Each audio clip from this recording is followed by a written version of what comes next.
Ce jour-là, j'étais au sol, la lèvre fendue, la cage thoracique en feu, et pourtant une pensée me transperçait plus fort que la douleur. Ça en valait la peine, parce qu'au milieu du vacarme et du sang dans ma bouche, j'ai su enfin qui j'étais. Tout a commencé quand il est entré dans ma vie comme une provocation, un sourire en coin, et cette façon de me regarder qui brisait mes défenses une à une. Je m'appelle Noah, j'ai 18 ans, et jusqu'à récemment, on me connaissait comme la terreur du lycée Victor Hugo à Lyon. Le type qu'on contourne dans les couloirs, celui dont un froncement de sourcils suffit à faire taire une classe. J'en faisais une armure. Sous l'acier, pourtant, il n'y avait qu'un garçon au ventre noué qui comptait ses respirations pour ne pas exploser quand la porte de l'appartement s'ouvrait et que la voix de mon père, râpeuse de fatigue et de rancœur, remplissait le salon. Chez nous, chaque mot sonnait comme un verdict. Alors je me roidissais, poings serrés, et je survivais. Le rugby était ma seule échappée. Sur le terrain, je pouvais canaliser la tempête, me perdre dans le choc des épaules et la boue qui avale les doutes. Hors du terrain, je me tenais à distance. Les autres me respectaient par prudence. Moi, je les tenais loin de la faille. C'était plus simple de feindre l'indifférence que d'avouer que je ne savais pas qui j'étais. Il est arrivé un lundi gris, la pluie effilée, découpant la cour. Adrien, 18 ans, transféré de Bordeaux, une assurance tranquille, un regard clair qui ne baissait pas les yeux. Il s'est adossé au mur près de moi, comme si la place lui appartenait. « Tu dois être Noah ». Son ton n'avait rien d'arrogant, juste cette douceur insolente qui me mettait au défi. Je me suis avancé, prêt à mordre. Il n'a pas scié. Ses yeux sont restés accrochés aux miens, une silence chargée entre nous, et quelque chose sous ma peau a bougé, un feu discret, dangereux. Dès lors, il était partout. Dans le couloir, son épaule effleurait la mienne, juste assez pour déclencher un frisson sous ma chemise. Au réfectoire, il s'asseyait à une table voisine et posait sur moi un regard qui durait un peu trop longtemps. À l'entraînement, le coach l'a mis dans mon groupe. Collision, glissade dans la boue, nos visages à quelques centimètres, nos souffles se mêlant, mon cœur cognant trop fort. Je me suis relevé trop vite. Lui a souri, sans provocation, comme s'il savait le bruit du vent que je cachais à l'intérieur. La prof de littérature nous a imposé un binôme sur la poésie. Mauvais sort, Adrien. À la bibliothèque, il est arrivé avec un carnet griffonné, un parfum discret de bois clair. Je suivais ses mots tant bien que mal, mais c'est sa voix basse qui manquerait, la façon qu'elle avait de se poser sur chaque vers. Ses doigts ont frôlé une page près de ma main. La chaleur peau à peau m'a réveillé chaque nerf. « Tu m'écoutes, Noah ?» a-t-il murmuré, mi-goguenard, mi-tendre. J'ai levé les yeux.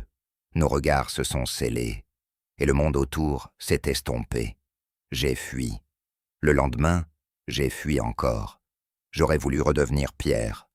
Mais le vestiaire, un soir de pluie, m'a livré sans défense. La salle vide, l'écho des douches, et lui, débarquant un sourire au coin, une serviette sur l'épaule, l'eau glissant le long de la nuque. « Tu saignes un peu, là. » Sa main s'est attardée près de ma pommette, toucher persistant, juste le temps d'une brûlure douce. L'air est devenu lourd, mes pensées ont chaviré. J'ai attrapé mon sac, battant en retraite, et sa chaleur est restée imprimée sur ma peau. J'ai essayé d'étouffer la chose. 2 jours d'absence, prétexte de fièvre. Mon père n'a rien demandé. Le plafond de ma chambre, lui, savait tout. Mon pouls affolé, la tempête en dedans, la mémoire de ses doigts sur ma joue. Quand je suis revenu au lycée, les couloirs avaient la texture coupante des rumeurs. On dit des trucs sur toi, Duval. A chuchoté un terminal, en ricanant. La colère a jailli, réflexe de survie. Je l'ai plaqué contre un casier. Il a haussé les épaules. Détends-toi. Ton secret est sauf, pour l'instant. Le mot secret a fait vibrer mes côtes comme une alarme. Je me suis retranché à la bibliothèque, croyant la trouver déserte. Mauvais calcul. Adrien lisait, seul, à l'écart. Il a levé la tête, a refermé son livre et s'est avancé. On doit parler. J'ai voulu contourner. Sa main a saisi mon avant-bras.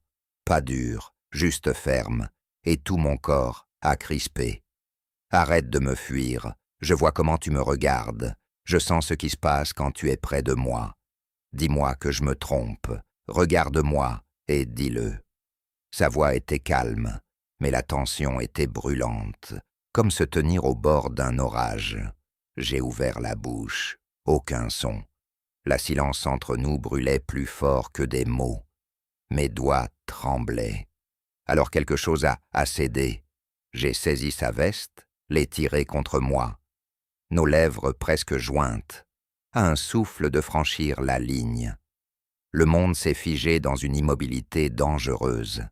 Je n'ai pas basculé. C'est lui qui a comblé l'espace d'une impulsion infime. Juste une pression, éclair dans le noir, feu sous la peau. Mon cœur battait trop fort. Chaque nerf était éveillé.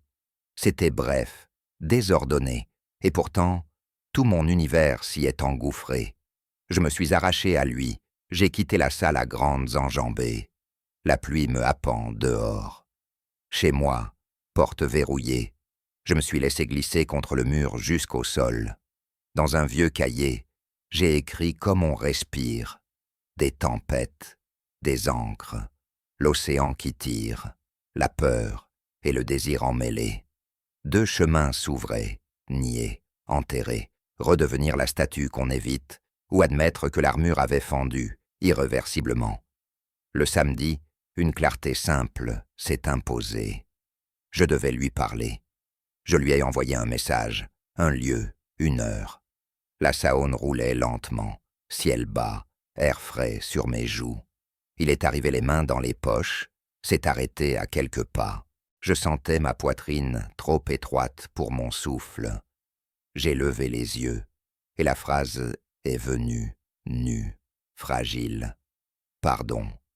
L'eau a frappé la berge comme un écho. Il n'a pas bougé. Ses yeux cherchaient les miens. Et juste avant qu'il réponde, j'ai compris que ce mot pouvait tout sauver, ou tout briser. La Saône paraissait immobile, mais sous la surface, tout filait trop vite. Quand Adrien a soufflé, alors, on fait quoi de ce nous? J'ai senti la rive se dérober sous mes pieds. Je n'avais préparé qu'un mot, un pauvre pardon, qui ne servait à rien. Il a reculé d'un pas de colère dans son regard, seulement une attente qui me brûlait. L'air était lourd autour de nous, et ma poitrine trop étroite pour contenir ce qui montait. J'ai fini par dire que je ne savais pas, que tout allait trop vite, que je n'étais pas ce genre de garçon. Le mensonge m'a griffé la langue. Adrien a hoché la tête, sans ironie. Très bien, on prend le temps, mais ne me renvoie pas dans le néant. Sa voix basse m'a atteint comme une main posée sur l'épaule. J'ai promis sans savoir comment tenir. Les jours suivants ont été un fil tendu. Nous parlions par message, tard le soir, phrases prudentes, pas de mots qui pourraient trahir si un écran s'ouvrait au mauvais moment. Au lycée, nous feignions l'indifférence. Pourtant, chaque couloir avait son piège. Une épaule qui frôle, un regard qui s'attarde, une silence chargée qui claquait derrière un battement de cils. Mon cœur battait trop fort pour des gestes infimes. Chaque nerf restait en alerte et le terrain de rugby ne suffisait plus à éteindre le feu sous la peau.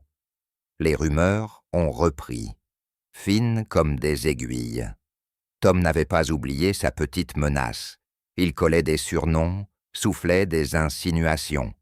Je répondais par le silence crispé, pour ne pas donner prise. Clara, elle, m'observait avec une inquiétude calme. Un midi, elle m'a glissé un « fais attention » sans rien ajouter. Ce peu de douceur m'a déstabilisé. Chez moi, la voix de mon père devenait plus lourde. Il lança une pique sur ma mollesse, au rugby, puis une autre sur ma manie de m'enfermer. J'ai retenu ma respiration jusqu'à la chambre, où j'ai écrit à Adrien que j'avais envie de le voir ailleurs, hors des couloirs et des regards. Nous avons choisi un parc en hauteur, vu sur les toits de Lyon. Le vent frais coupait court au débordement. Assis côte à côte, nous ne nous sommes pas touchés. Il m'a parlé de Bordeaux, d'un départ forcé par des histoires familiales trop compliquées. J'ai parlé du salon étouffant, de cette façon qu'a mon père de transformer chaque dîner en procès. Ses doigts ont frôlé l'herbe, pas les miens, mais la tension entre nous restait brûlante, comme au bord d'un orage. Je n'attends pas un héros, Noah, juste quelqu'un qui ose rester vrai 2 minutes d'affilée. J'ai fermé les yeux. Son souffle près de mon oreille a déclenché un frisson que je n'ai pas su cacher. Le lendemain, l'entraîneur a annoncé un match amical. Tom a joué sale, cherchant le contact pour me faire déraper. Je tenais, jusqu'au plaquage de trop. Le choc m'a coupé le souffle. Adrien a accouru, sa main s'est attardée à mon épaule, appui bref mais clair. Tom a vu, a souri. Le soir même, un message anonyme a circulé, photo floue de nous deux sortant ensemble de la bibliothèque Légende venimeuse. Rien d'explicite, mais assez pour attiser la curiosité. Mon cœur cognait trop fort quand j'ai lu la notification. Adrien m'a envoyé « On fait face, ensemble ». J'ai répondu trop vite « Non, pas maintenant ». Le mot « ensemble » m'avait donné le vertige. J'ai évité le regard d'Adrien pendant 2 jours. Il n'a pas insisté. Il continuait de s'asseoir pas loin, sans m'obliger à choisir. Cette patience me désarmait plus que n'importe quelle provocation. Clara s'est approchée au casier. « Tu n'es pas obligé de porter ça seule. » Je n'ai rien su répondre. La nuit, je réécrivais notre scène à la Saône, si j'avais dit oui, si j'avais posé ma main dans la sienne. Le silence entre nous, ce jour-là, brûlait plus fort que des aveux. J'étais coincé entre la peur et le désir, les doigts crispés sur une corde qui me sciait les paumes. La fissure est venue d'un détail. En étude, Tom a fait mine d'ouvrir mon casier. Adrien est intervenu, calme, laisse. Tom l'a toisé, amusé par tant de douceur. « Tu le protèges, pourquoi ?» J'ai senti la flamme monter. Au lieu d'exploser, j'ai simplement avancé d'un pas et posé une phrase, parce que ça suffit. La classe a retenu son souffle. Tom a ri, mais il s'est écarté. Un rien venait de basculer en moi. J'avais parlé sans hurler, tenu bon sans cogner. En sortant, Adrien m'a rejoint. Nos yeux se sont accrochés, à un souffle de franchir la ligne. Je n'ai pas franchi, lui non plus. La silence a tout dit. Le soir, j'ai écrit « J'ai peur, mais je ne veux pas te perdre ». Il a répondu « Alors avançons comme tu peux, je suis là ». La chaleur montait entre nous sans flamme visible. Et pour la première fois, j'ai compris que le courage n'était pas de foncer, mais de rester quand le sol tremble. On croit que la trahison arrive avec fracas. La mienne s'est glissée par une porte entr'ouverte, sous forme d'une plaisanterie que je n'ai pas su contredire. Les couloirs étaient devenus un théâtre. La photo floue circulait encore, déclinée en murmures, et Tom multipliait les sous-entendus. À l'entraînement, il lâcha devant l'équipe. Duval a trouvé un ange gardien. Rires épars. Je n'ai pas défendu Adrien. J'ai laissé filer, feignant l'indifférence. La honte a claqué dans ma poitrine. Après, Adrien n'a rien demandé. Il s'est contenté de courir à mes côtés, de respirer à mon rythme, proche, sans toucher. Sa confiance silencieuse me faisait tenir autant qu'elle m'écrasait. La prof de littérature nous rendit le devoir. Une bonne note, un commentaire sur la sensibilité inattendue du texte. Adrien sourit à peine. J'ai eu envie de le remercier autrement qu'avec des mots qu'on peut oublier. Nous avons convenu d'un travail à finir chez Clara, prétexte commode. Elle proposait souvent son salon pour les groupes. En partant, Tom nous suivit du regard, amusé.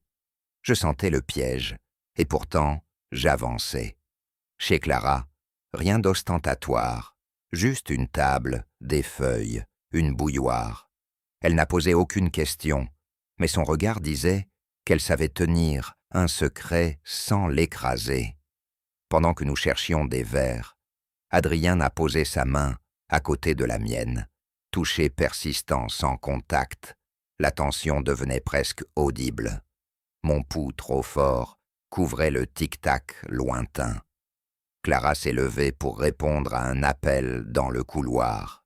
Le monde s'est étroitement resserré autour de la table.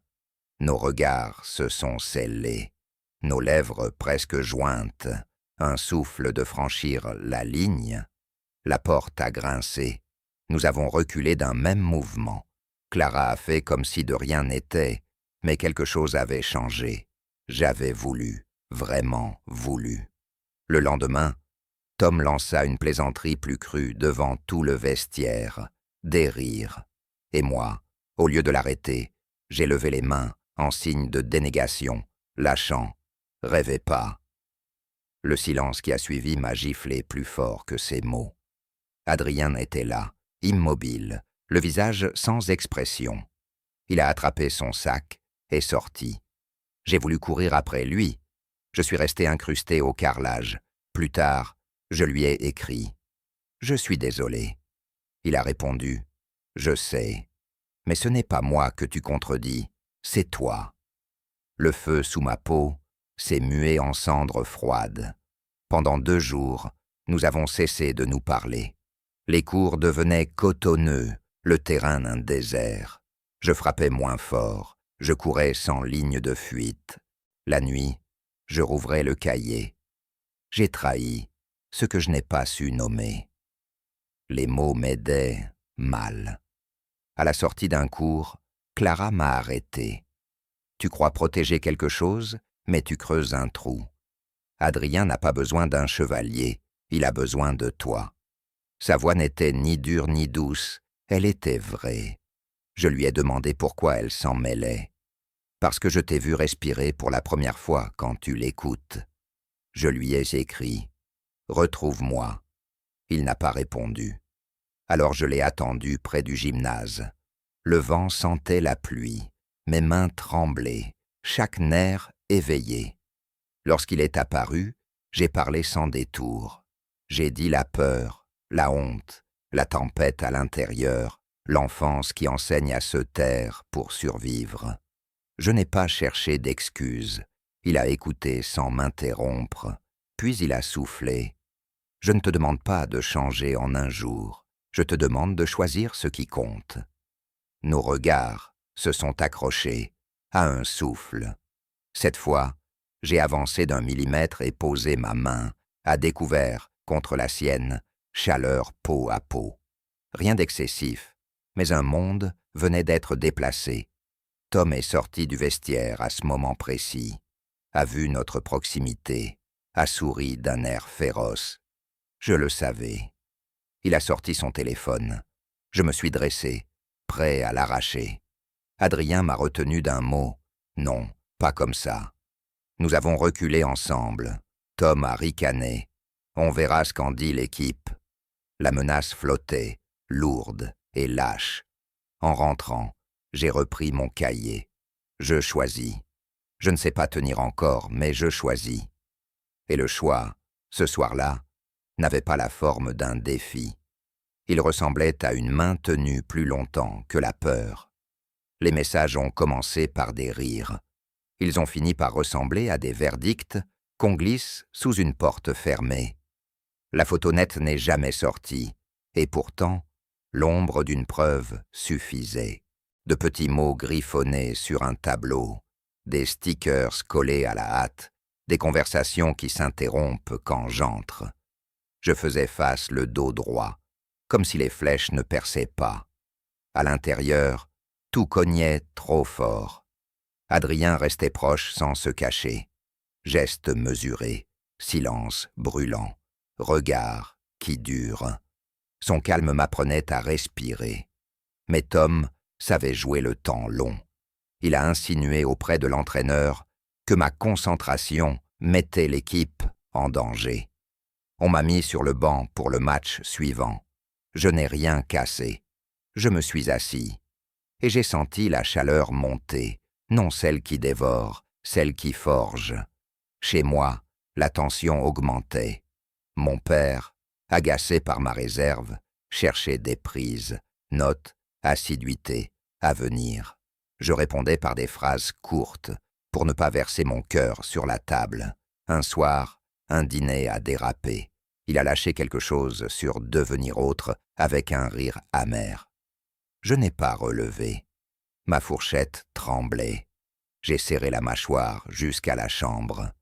Dans le noir, j'ai écrit à Adrien. J'ai l'impression de marcher sur une poutre au-dessus du vide. Il a envoyé « Je suis là ». 2 mots qui m'ont empêché de tomber. Clara a fini par agir. Elle a surpris Tom en train de coller un autocollant sur mon casier. Elle lui a dit de grandir, calmement, avec cet aplomb qui force l'arrêt. Tom a ricané, mais il s'est figé en voyant l'adjointe passer dans le couloir. Rien d'héroïque, pas de scène. Juste une fissure dans son plaisir. L'après-midi, Clara m'a tendu un livre de poèmes et un regard sans commentaire. Son geste léger valait une armure. Le week-end, Adrien m'a emmené marcher loin des trams, sur des pentes d'où la ville paraît respirer. Nous parlions peu. Parfois, sa main effleurait mon poignet, toucher persistant que je n'osais pas retenir. Le monde s'effaçait autour de ce contact ténu. On peut disparaître un moment sans s'effacer du monde, a-t-il dit. Cette phrase a couvé en moi. Le lundi, l'entraîneur m'a remis sur le terrain. Tom a voulu me provoquer d'entrer. Au lieu de foncer tête baissée, j'ai tenu ma ligne, pliée sans rompre, chaque nerf en éveil, mais maîtrisé. On a gagné d'un souffle. Adrien m'a rejoint à la sortie, un sourire discret, yeux accrochés aux miens. Tom avait perdu un match et du terrain. Il a doublé de sous-entendus. L'équipe oscillait entre gêne et lâcheté. Ce n'était pas une émeute, juste cette pression diffuse qui vous ronge à petit feu. Le soir, mon père m'a lancé qu'il avait reçu un appel d'un parent de joueur. On m'a dit que tu... Il a laissé la fin en suspens, comme une hache au-dessus de la table. Je n'ai pas alimenté. On m'a dit des choses, m'a poursuivi jusqu'à la chambre. Je fixais le plafond. Puis j'ai pris mon téléphone. J'ai écrit à Adrien. J'en ai assez d'avoir peur. Il a répondu immédiatement, moi aussi. Le silence entre nous a pris une chaleur claire, non pas l'incendie, mais le foyer. Le lendemain, j'ai demandé à l'entraîneur un entretien. J'ai parlé de concentration, de rumeurs. J'ai demandé qu'on juge mon jeu, pas mon ombre. Il m'a regardé longtemps, a dit que le terrain s'occupe mieux des vérités que les bancs. Ce n'était pas un manifeste, mais une porte entr'ouverte. À la sortie, Adrien m'attendait. Nous avons marché sans but jusqu'aux berges, respiration accordée. Nos épaules se sont frôlées, nos lèvres presque jointes, un souffle. J'ai reculé d'un pas, pas par honte, mais pour choisir le lieu, le moment, pour que rien ne puisse nous être arraché. Adrien a compris. Son sourire était une promesse tenue en réserve. Le soir, un message de Tom, une adresse, une heure, la mention d'une discussion d'hommes avec l'équipe. Je savais ce que cela cachait. J'ai hésité. Partir, ne pas y aller, me taire. Puis j'ai pensé à Adrien, à Clara, à la ligne que je voulais tenir. J'ai répondu « J'arrive ». La tempête à l'intérieur n'a pas disparu. Elle est devenue vent porteur. Je n'ai jamais aimé les sous-sols. Celui-là sentait la sueur et les défis ratés. Pourtant, c'est là que j'ai décidé de ne plus me courber. Ils étaient 5, pas plus. Tom menait la danse avec des phrases faussement amusées. On veut juste clarifier, Duval. T'es avec nous ou t'es ailleurs? Le mot « ailleurs » dégoulinait. J'ai pensé aux anciens réflexes, aux poings qui s'abattent pour faire taire la peur. Puis j'ai regardé mes mains ouvertes. Je suis avec l'équipe, sur le terrain. Le reste ne vous appartient pas. Des rires. Un pas vers moi. Mon cœur battait trop fort, mais je ne bougeais pas. On a besoin de certitude, a insisté Tom. On a besoin d'apprendre à se taire quand ce n'est pas notre vie. Ai-je répondu. La porte s'est entrebâillée. Adrien était là. Il n'avait pas fui. Il s'est mis à côté de moi, proche sans me toucher, présence qui réchauffe. « Si vous cherchez une cible, prenez-moi aussi », a-t-il dit calmement. La silence brûlante qui a suivi a révélé leur vacarme intérieur. On n'a pas crié. On n'a frappé personne. On a laissé la lourdeur de nos respirations imposer un autre rythme. Tom a lâché un « très bien » agressif, a rangé son téléphone. « Tu crois être fort, Duval. Tu vas voir ce que c'est, la solitude. » Il est sorti. Les autres ont suivi, moins sûrs d'eux qu'en entrant. Dehors, l'air était net. Je tremblais, chaque nerf encore allumé. Adrien a glissé. « Tu as tenu. » J'ai soufflé un rire bref, presque incrédule. Nous avons marché longtemps, sans destination. Sur les pentes, la ville s'effaçait. Nos épaules se frôlaient. La chaleur montait entre nous sans débordement. Je ne veux plus vivre en retrait, ai-je fini par dire. Pas besoin de discours, Noah. Juste des gestes tenus. Il a laissé sa main s'attarder contre la mienne. Nos lèvres presque jointes, un souffle, la ligne franchie de la façon la plus simple, une pression douce, un oui muet. Pas de feu d'artifice, une évidence. Le lundi, Tom tenta une dernière charge dans le vestiaire. Il lança une phrase lourde. Je n'ai pas souri, je n'ai pas menacé. Assez. Le mot est tombé net. 2 coéquipiers ont approuvé d'un hochement. Pas des héros. Juste des garçons fatigués de jouer une pièce qui ne leur ressemblait pas. L'entraîneur a parlé de jeu, de passe, de soutien. Le monde ne s'est pas renversé. Il a simplement avancé d'un pas. Et ce pas suffisait. Chez moi, la tension a éclaté autrement. Mon père m'a demandé si quelque chose expliquait mon humeur. J'ai respiré. Oui, je n'ai pas tout dit. Je n'ai pas menti non plus. J'ai parlé du rugby, de pression, de respect. Sa mâchoire s'est contractée, puis relâchée. Tant que tu tiens ta place. C'était maigre, mais dans sa bouche, c'était presque une trêve. Je me suis accroché à ce petit morceau de ciel. Avec Adrien, nous avons gardé le cap discret. Pas d'exhibition, pas de clandestinité honteuse. Des regards qui durent, un souffle partagé, la chaleur peau à peau, quand la nuit, sur les berges, nous laissait être seuls au monde. Clara, un soir, nous a rejoints pour marcher. Elle n'a rien demandé. Elle a simplement dit « On respire mieux, non ?» J'ai répondu « oui », sans chercher de grandes phrases. Le match de fin de trimestre a été accroché. Tom a joué dur, mais honnête. À 5 minutes de la fin, je lui ai tendu une passe qu'il pouvait refuser par orgueil. Il l'a prise. Essaye. La clameur a lavé ce qui restait d'aigre. À la sortie, il m'a lancé un regard sans défi, juste une fatigue simple. On veut gagner. J'ai répondu, moi aussi. Parfois, les paix se résument à ces 2 phrases. Le soir, nous sommes retournés, à la Saône. La nuit posait une lumière douce sur l'eau. Je me suis souvenu du garçon pétri de peur qui avait murmuré « Pardon ». Il était toujours en moi, mais il n'avait plus les commandes. Adrien s'est tourné vers moi. Nos yeux se sont scellés, nos lèvres presque jointes, un souffle, tout le reste s'est tu. J'ai pensé à la tempête, à l'encre, au vide qui n'était plus un gouffre mais un espace à traverser à deux. Alors, on fait quoi de ce nous ? A-t-il demandé en souriant. J'ai pris sa main, touché persistant, et j'ai répondu enfin. On le vit, sans s'excuser. L'eau a heurté la berge comme un applaudissement secret.